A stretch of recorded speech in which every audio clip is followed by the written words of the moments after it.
د خوست ښار تختبیکو ترمنځ د تیریدونکي سړک چې 780 متره طول او د سړک دواړو غاړو ته 1540 مترو په اوږدوالي سره لښتي هم لري، چارې به یې نږدې وختونو کې بشپړې شي.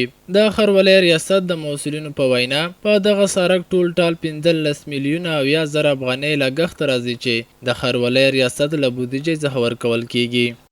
دغه پروژه په ښاري وسعت کې د ښار د کاروبار یا د ګڼې ګوڼې په کمولو کې ډیر مهم رول لري. خوست ښاروالۍ هڅه کوي چې ښار ته پراختیا ورکړي.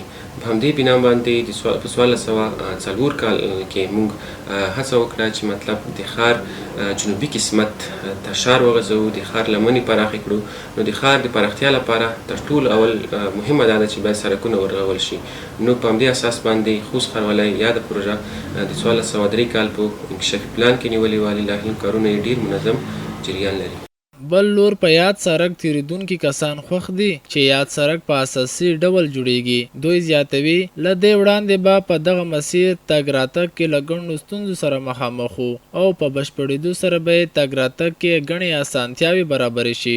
ښاروالۍ نه موږ دا غوښتنه ده چې څومره پروژې سراونې دي دغه پروژې په ښه ډول سره ترمیم شي، په ښایسته ډول سره چې د ښار ښایست وسره شي او بل خلکو ته د تګ راتګ وسیله یعنې مثال تګ راتګ اسان شي.